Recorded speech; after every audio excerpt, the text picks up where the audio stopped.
Hello guys, welcome to Exam List, and with this lecture series we'll start our lecture course on basic classical mechanics. So the entire story of classical mechanics starts with something that creates motion, and that is force. And what type of motion force creates? Force creates an acceleration. And the deciding factor of what type of acceleration will be created is the mass. For example, if I have 10 Newton force, okay, then this 10 Newton force will create what type of acceleration depends on which object you apply this 10 Newton force. So if you use this 10 Newton force on a big object, on a very big object, say the mass of this object is about 10 kilo, okay, then of course this big object, for this big object the force is less, and the acceleration that you will get is only 1 meter per second square. Okay. However, the same 10 Newton force, when you act it on a small object, say half the size, consider you act it on a 5 kg object, then you'll get an acceleration which is double than the first, that is 2 meter per second square. Okay. So one thing is understood, that the force creates acceleration. Okay. And what type of acceleration the force creates, I mean what amount of acceleration the force creates, depends upon the mass, or I should say depends on the system. So it is better if I say that force is a cause, okay, and this cause creates an effect, and that effect is acceleration. So cause is force and effect is acceleration. Agreed? So we know that cause is always directly proportional to effect. If cause is stronger, then the effect is going to be strong. But just directly proportionality is not enough. A force, I mean a cause, will create what type of effect will actually depend on the system on which the cause is acting. Okay, this is quite clear. Similarly, the force is the cause here, and force creates acceleration, but how much acceleration will be created will depend on the system. Here the system is the mass upon which you are acting the force. Agreed? So let us take a quick review of what acceleration is. So when you write an object, say a ball is moving at an acceleration of say 10 meter per second square. Okay. So what is the meaning of acceleration? So let us write acceleration in a different way. So I can write acceleration as say 10 meter per second per second. What does this mean? It means that in every 1 second, the velocity of the object is increasing by 10 meter per second. This is the meaning of acceleration. I mean, in the first 1 second, if the object starts with a zero velocity, okay, then in the first 1 second, since the object is moving at an acceleration 10 meter per second, so in the first 1 second, the velocity here is 10 meter per second. Agreed?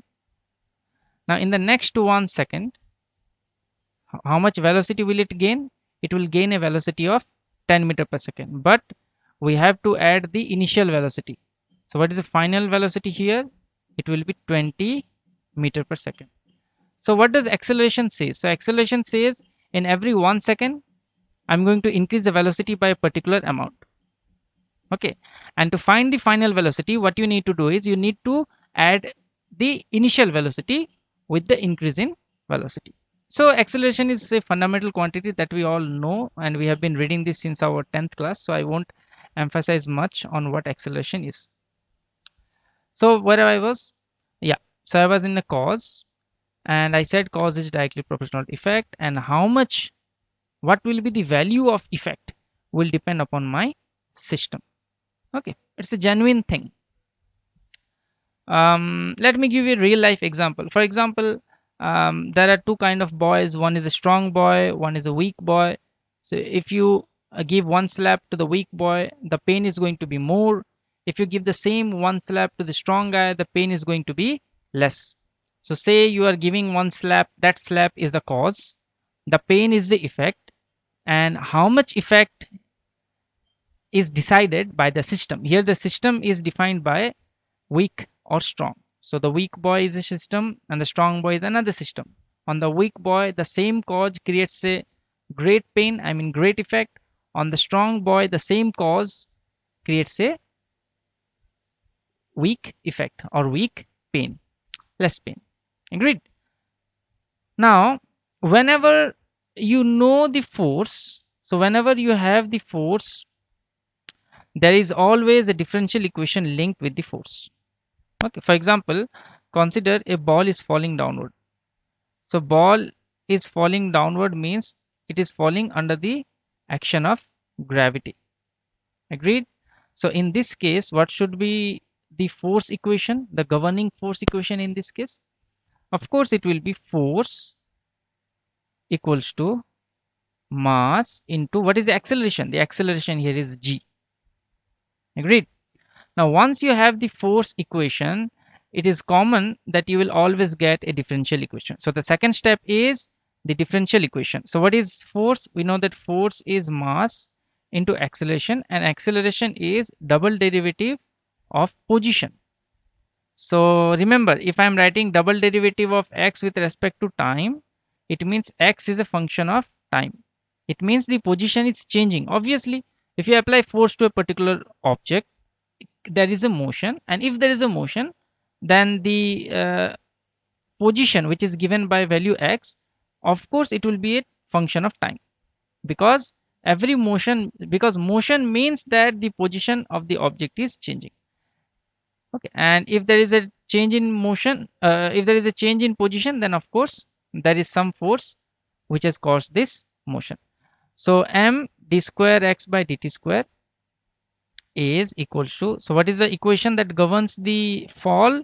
The gravitational fall is governed by g, so the acceleration is g. So we all know the velocity value of g. So what is the differential equation? This final differential equation is, so mass gets cancelled both sides, so we have d square x divided by dt square, okay, equals to g. So first we have force, and from the force we get the differential equation. This is the second step. Okay, now the third step comes. The third step is all about the equation of motion. Now every force equation or differential equation carries the information about the equation of motion. By equation of motion, I mean the equation of motion carries the information of how the object is moving. Okay, so let me tell you something. Okay, so you remember the famous equation? You always use it. S is equals to ut plus half at square. Okay, you have been using this equation since your 10th class. Okay, now let me tell what is the meaning of this equation. So let me write acceleration as g. So the meaning of this equation is, if you throw a ball with already an initial velocity v, okay, or let me make it simpler. Why don't I make it simpler? So just forget u. Okay, so no initial velocity. So no initial velocity means the object is just taken up, okay, to a particular height, and the object is left. So the object starts falling. This equation says that in a particular time t, the distance s which is covered depends on the square root of depends on the square of time multiplied with half the acceleration due to gravity. Okay, so if you do this calculation, you will be amazed to see that the distance covered is more and more as the time goes, because we have a time square. For example, in the first 1 second, we know that g is what?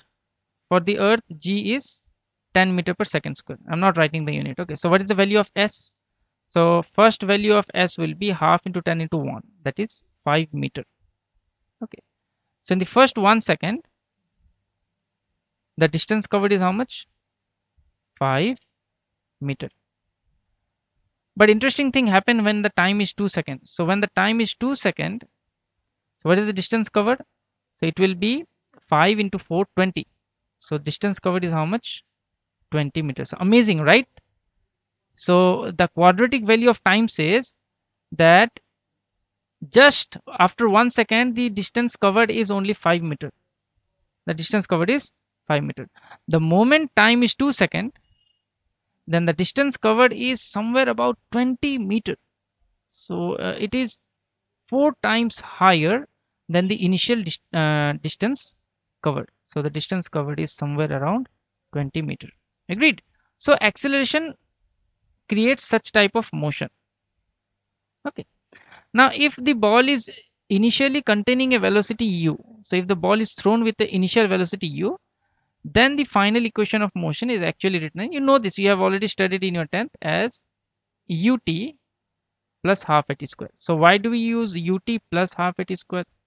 Okay, the reason is not only the acceleration is helping the object to move down, I mean not only the acceleration is making the object go down, but also the initial velocity is also having a contribution for the downward motion of the object. So both are contributing to the distance covered.